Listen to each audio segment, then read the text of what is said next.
Hello everyone, welcome back to art and talent studio.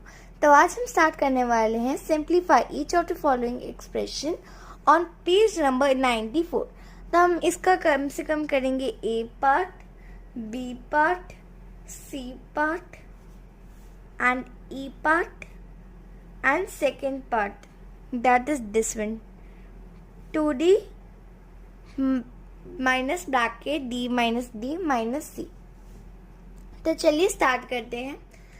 पहले में हमें कहा है कि p plus P plus P plus P comma p plus P plus P plus Q. तो हमें यहाँ पे क्या कह रहे हैं कि हमारे पास जो है p कितनी बार है, a part p plus p plus p comma p plus p plus p plus q। तो देखो हम पहले p जो है वो साथ में ले आएंगे, ठीक है। तो ये 1 2 3 4, ये कॉमा भी है ना बीच में, तो हम कॉमा को लेकर चल रहे हैं दिमाग में। तो ये हमारा हो गया 4p और ये है 1 2 3 प्लस 3p और ये एक क्यू है, इसको कोई प्लस नहीं कर सकते हम लोग किसी से भी क्योंकि सारे p है, इसमें कोई भी और क्यू नहीं है। तो हम इसको एज इट इज लिख देंगे q। तो अब क्योंकि 4p और 3p दोनों की वेरिएबल सेम है तो हम इनको ऐड कर देंगे। तो ऐड करके हमारा आंसर आ जाएगा 7p और q एज इट इज नीचे आ जाएगा। तो हमारा आंसर हो जाएगा 7p प्लस q।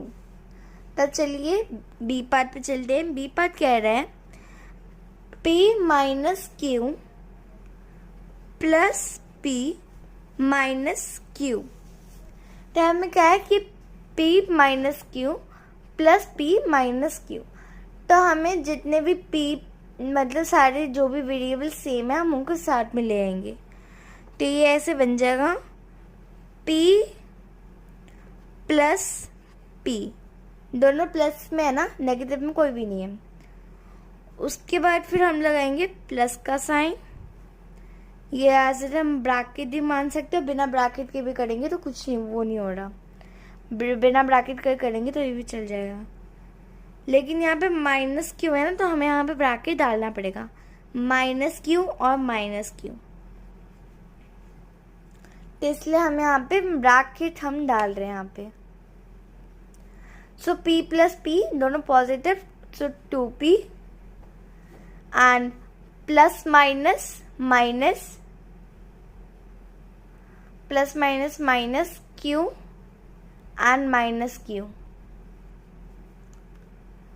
तो ये हमारा हो जाएगा plus plus sorry minus minus होता है हमारा प्लस। तो यहाँ पे हम माइनस का ही साइन देंगे, लेकिन हम इसको प्लस कर देंगे। तो हमारा हो जाएगा 2q। देखो यहाँ पे एक चीज़ होती है कि मान लो अगर मेरे यहाँ पे माइनस माइनस प्लस है तो हम कभी भी प्लस का उसमें वो साइन तो नहीं देंगे, लेकिन जो हमारे नंबर्स होंगे ना, नंबर्स हम उनको ऐड कर देंगे। क्योंकि मान लो आप कर्ज में बताती मैं, मान लो अगर आप मुझसे 2 रुपये कर्ज में हो, ठीक है, मान लो कोई किसी से आपसे 2 रुपये कर्ज में है, तो उसने आपसे, वो तो उतने कर्ज में है ही, लेकिन उन्होंने आपसे और 4 रुपये का कर्ज ले लिया, तो उनका कर्ज तो बढ़ गया ना, लेकिन वो क्या रहा, वो तभी भी तो डूबा ही रहा ना, मतलब वो तभी भी माइनस में ही है ना, वो प्लस में तो नहीं आ गया, वो माइनस में है, उसके तो और पैसे बढ़ गए कि उसको और पैसे अब आपको देने पड़ेंगे। तो इसलिए हमसे प्लस करते, लेकिन वो रहता माइनस का ही साइन हमेशा है वहाँ पे, वो कभी प्लस का साइन वहाँ पे नहीं लग सकता। तो चलिए स्टार्ट करते सी पार्ट से।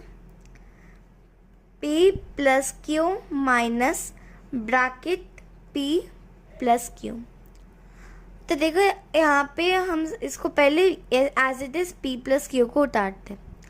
यहाँ पर क्या साइन है, यहाँ पर है हमारा माइनस का साइन, राइट। तो माइनस, अब आपने ये पढ़ा होगा कि ये देखो यहाँ पे अभी तो कोई साइन नहीं है, इसका मतलब ये है प्लस का। तो यहाँ पे मैं प्लस ऐसे ही शो करने के लिए दिखा देती हूँ, ऐसे बुक में तो नहीं है लेकिन मैं शो करने के लिए दिखा रही हूँ, समझाने के लिए। तो माइनस प्लस क्या होता है, माइनस प्लस होता है हमेशा माइनस, तो हम यहाँ पे लिख देंगे माइनस, क्योंकि देखो जब भी ब्रैकेट से बाहर माइनस का साइन होता है ना, जो ब्रैकेट के अंदर के जितने भी साइन होते हैं ना वो अपोजिट हो जाता है, उसका अपोजिट घूम जाता है। मान लो अगर यहाँ पे माइनस होता तो ये प्लस हो जाता, लेकिन यहाँ पे दोनों ही प्लस है तो यहाँ पे दोनों ही माइनस बन जाएंगे। p plus Q minus P और माइनस क्यू ऐसे बन जाएगा दोनों का दोनों। ना अब हम ग्रुपिंग का मेथड, सो यहाँ पे p माइनस पी दोनों सेम में आ जाएगा ना, ये माइनस का p है, उसके बाद फिर प्लस q, ये पॉजिटिव q है, और से माइनस q, तो p माइनस पी के आगे 0 और q माइनस क्यू के आगे 0। देखिए ये 1p होता है, ठीक है, ये 1p, क्योंकि 1p is equals to p only, तो 1p से आप 1p माइनस कर दोगे तो हमारा 0 हो जाएगा, और अगर आप q में से q माइनस कर दोगे तो वो हमारा तभी 0 हो जाएगा। तो एज इट इज हमारा आंसर आ जाएगा 0, ठीक है। तो हम अब स्टार्ट करते हैं D part. 2d minus d minus d minus D, तो यहाँ पे हम उतार देंगे ऐसे 2d minus d minus d minus D. अब देखो हमें करना क्या है, 2d, अभी माइनस माइनस प्लस होता है तो माइनस का साइन और 2d एंड माइनस डी। अब आप कहोगे कि दीदी यहाँ पे जो आपने लिखा है कि हमें ये समझ में नहीं आ रहा कि यहाँ पे तो 3 माइनस का साइन था, आपने मतलब इसको एज इट इज नीचे क्यों लिया? इसलिए लिया क्योंकि सिर्फ 2 ही माइनस के साइन प्लस बना सकते हैं, ना कि 3 तीसरा जो साइन होगा वो एज इट इज नीचे आ जाएगा। अगर यहाँ पे एक और होता ना माइनस डी का, तो मैं उसको भी ऐसे करके ग्रुपिंग 2 का करके नीचे ला सकती थी, लेकिन यहाँ पे सिर्फ एक ही है इसलिए मैंने ग्रुपिंग का मेथड नहीं चलाया। So 2d minus 2d equals to 0d and 0 minus 1d, तो 0 में से 1d माइनस करेंगे तो हमारा आंसर आ जाएगा -1। अब चलते ई पार्ट पे। ई पार्ट क्या है, 2d minus d minus bracket and d and minus c, तो यहाँ पे equals to 2d minus d, as it is मैंने पहले कहा था कि माइनस जो अंदर के साइन होते हैं उसको चेंज करता है, तो यहाँ पे बन जाएगा प्लस डी और ये भी बन जाएगा प्लस, ये बन जाएगा प्लस सी। सो 2d minus D plus D. अब हम करेंगे ग्रुपिंग का मेथड, तो यहाँ पे 2d जो होगा 2d and minus d and plus d and plus c, ये एज इट इज नीचे आ जाएगा।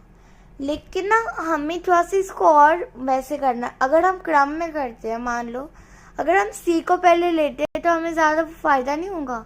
अगर हम सी को लेते हैं तो सी है हमारा प्लस का, है ना, तो ये प्लस सी, उसके बाद फिर अगर हम ले माइनस डी, उसके बाद हम ले प्लस डी, और उसके बाद फिर अगर हम ले प्लस 2d। देखो वैसा वाला भी सही था, लेकिन हमें क्या करना है, हमें थोड़ा सा इसको अट्रैक्टिव बनाना है। मतलब वेरिएबल्स को आप जितना क्रम में लिखोगे ना उतना वो अट्रैक्टिव बनता है, तो इसलिए हमने उसको वैसे में क्रम में डाला है। तो चलिए इसको कैलकुलेट करते हैं। Minus D plus D, see as it is नीचे आएगा, माइनस डी प्लस डी, तो हम 0 माइनस प्लस डी, तो माइनस का साइन प्लस का साइन आ जाएगा और 0 आएगा नीचे, 0 and then plus 2d plus 2d, तो ये हमारा सीधा आ जाएगा c प्लस 2d। देख क्योंकि d माइनस होता है ना हमेशा, माइनस प्लस माइनस, तो d minus D is equal to 0 plus 2d बच्चा हमारा, तो हम उसको ऐड कर देंगे, तो c प्लस 2d हमारा आंसर हो गया। अब f पार्ट पे चलते हैं। अब f पार्ट होगा 2d माइनस डी माइनस सी माइनस सी। अब चलिए इसको सॉल्व करते हैं। 2d माइनस डी माइनस सी, सो 2d माइनस 1d, ये d माइनस 1d होता है ना, तो 2d minus 1d is equals to 1d। And ये देखो यहाँ पे आपने पूछा, एक मन में आया होगा सवाल कि यहाँ पे 2 था तो हमने उसको प्लस क्यों नहीं बनाया। देखो वेरिएबल्स को देखना बहुत इम्पोर्टेंट होता है, क्योंकि देख लो अभी वो इम्पोर्टेंट कुछ अलग ही प्रोनाउंस हो गया था, उसके लिए सॉरी लाइक। तो यहाँ पे बहुत इम्पोर्टेंट होता है कि हम वेरिएबल्स को देखें। यहाँ पे डी और सी सेम वेरिएबल नहीं है, हम उसको सेम वेरिएबल नहीं मान सकते, इसलिए हमने उसको नहीं किया है। वैसे जो सेम वेरिएबल होते हैं ना, हम सिर्फ उन्हीं को करते हैं, ऐसे माइनस माइनस प्लस हम उन्हीं को बनाते हैं। जो वेरिएबल सेम नहीं होते ना, हम उनको नहीं बना सकते, तो इसलिए हमने उसको सीधे इसमें ग्रुपिंग किया है। ये ग्रुपिंग ऐसे होती है ना, ग्रुपिंग हमारी, इसलिए अब हम इसमें करेंगे वैसे। तो यहाँ पे माइनस सी, तो ये हमारा बन जाएगा माइनस, और यहाँ पे कितने 1c plus 1c, 1c plus 1c 2c। तो हमारा ऐसे आंसर आ जाएगा हमारा 1d माइनस 2c। और अब हम इसको फर्दर नहीं कर सकते क्योंकि हमारे वेरिएबल सेम नहीं है, हमारे जो वेरिएबल्स है वो सेम नहीं है।